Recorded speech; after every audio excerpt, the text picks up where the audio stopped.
انا جيت. ايه ده؟ معرفش، لقيته موجود ولقيت ان هو مكتوب عليه ان هو بالبسله، معرفش ازاي بالبسله بس هنشوف مع بعض. هو برده بس لقيته طعم الكاتشب الحار، قلت نجيب الطعم ده كمان ونشوفوه. بس الغريب بقى ان هما بيقولوا ان هو جواه نفس اللون اللي على العبوه ده. خلينا نشوفه برده. طب ايه ده؟ برده معرفش، كاتبين ان هو شيبسي بس محمص، ودي هتبقى حاجه جديده علينا ان احنا نشوف شيبسي محمص مش مقلي في زيت.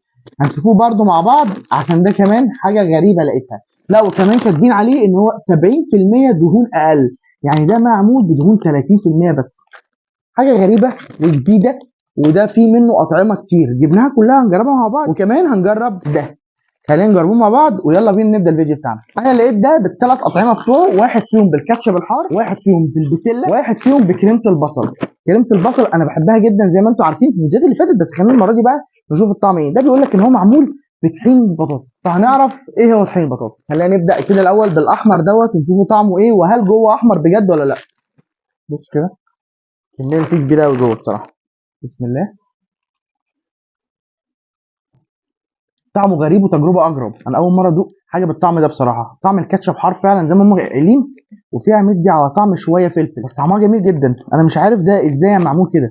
تعالى كده نشوف مكوناته مع بعض ايه. بص هو كاتبين هنا فيه بودره بنجر وبودره بطاطس ودقيق ذره ودقيق الارز ودقيق القمح ونشا الرز وزيت نباتي، وبرده مكتوب ان ده 30% دهون اقل، لكن طعمه حلو بصراحه. ده سعره 15 جنيه، هو غالي شويه لكن طعمه حلو ويستحق التجربه. تعال نشوف الطعم التاني بتاعه. انا بحب طعم كريمه البصل، اعتقد التجربه بتاعته هتبقى مختلفه شويه عن كل مره جربنا فيها كريمه البصل. الريحه بتاعته بحس ان هي ما فيهاش اي حاجه. بص هو طعم الكريمه فيه دلع شويه مش قوي، تحس ان نسبه الملوحه فيه اقل. لكن برضو انا مستغرب جدا من نوع العجينه ديت او نوع المنتج ده. يعني ده مش ذره مثلا مقرمش تحس ان هو بوزو او كراتيه عادي، ده طعمه مختلف، وحاسس ان العجينه ديت او الحاجه دي حاجه مختلفه اول مره اجربها. لكن الطعم ده واللي فات كانوا عاديين ومتعودين عليهم. تعال بقى نشوف طعم البسله ده بيبقى شكله ايه، وكمان هل هيبقى لونه اخضر فعلا زي ما هم كاتبين ولا لا. يلا بينا. البسله متشوق جدا ان انا اعرف يعني ايه طعم البسله. بصوا هو فعلا لونه اخضر زي ما هم كاتبين. بصوا تجربه جديده بصراحه. خلينا بقى نشوف الطعم. بسم الله. يا جماعه طعم البسله بجد، انتوا ازاي طعمه حلو كده؟ لا لا لا جميل قوي. لا لا طعمه حلو قوي، جربوه هيعجبكم جدا. الطعم ده حلو قوي. طعم كريمه البصل ما ظبطش قوي، لكن الفلفل الحار بتاعهم او الكاتشب الحار بتاعهم ظابط جدا. هو طعم البسله ده، الطعم ده 10 على 10 اكسلنت. تعالوا بقى نشوفوا ازاي حمصوا البطاطس دي جديده، واعتقد ان المفروض ان البطاطس المحمصه ما تطلعش احسن حاجه.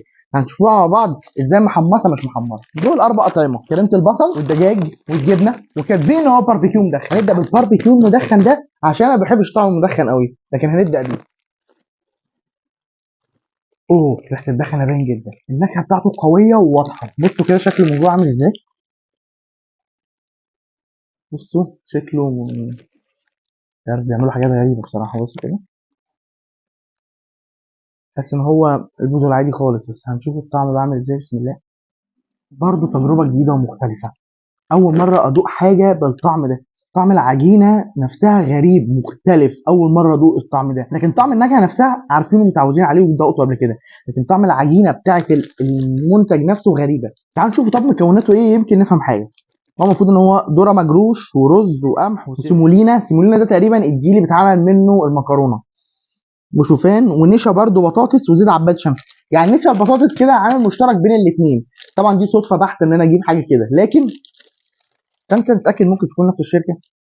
لا مش نفس الشركه، دي شركه ودي شركه. انا شايف ان ده هيلثي قوي، يعني هم كاتبين كمان ان هو خالي تماما من الزيوت المهدرجه، فتقريبا هيبقى صحي اكتر وطعم لذيذ جدا. خلينا نجرب الاطعمه اللي باقيه منه.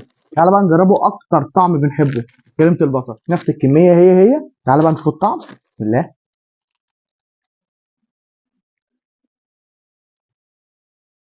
لا لا لا الطعم قلش منهم، طعم حادق قوي، والصور بتاع الكريمه باين شويه. انا شايف ان هو لا ده مش احسن طعم ظهر عندهم بصراحه، لكن هو منتج صحي انا اصدق ده، لان هو حط طعمه باين كده هنا اكتر.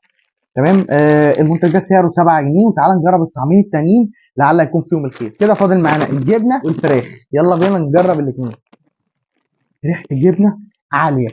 بسم الله. الطعم جامد. ظابطه قوي طعم الجبنه فيه قوي، وينفع سناك حلو قوي للرياضيين زي ما انا قلت. ده بصراحه طعمه ممتاز وحلو جدا، وريحه الجبنه قويه فيه. نشوف بقى الفراخ. توابل الفراخ باينه. لا، ايوه بقى، الطعم ده عالمي. الطعم ده فيه سنه سبايسي كده مع طعم نكهه وتوابل الفراخ، مخلين الطعم عالمي قوي. والطعم ظابط اكتر مع طعم العجينه بتاعت المنتج نفسه، فمخليها الطعم حلو قوي. المنتج مع النكهه بتاعته مع التوابل بتاعت الفراخ طعم جامد جدا. المنتج ده حلو بصراحه، باستثناء كريمه البصل منه مش احسن حاجه، لكن كهو كمنتج في حد عام 7 جنيه وصحي بالشكل دوت وبالطعم ده، فحلو جدا. كده احنا جربنا بونكي وشيل اوت، الاثنين دول جامدين جدا، فيهم فرق في السعر كبير لكن حلوين وصحيين، وطعم المنتج بتاعهم رائع قوي. اشجعكم جدا تجربوهم عشان هيعجبوكم، وبالاخص زي ما قلت لكم طعم البسله من بونكي ده منتجات مصريه 100%، علشان دعم اخواتنا الفلسطينيين في القضيه. وشوفكم في فيديو جديد، ما تنسوش سبسكرايب للقناه علشان تتابعوا كل حاجه جديده بتنزل معانا، واشوفكم في فيديو جديد وسلام.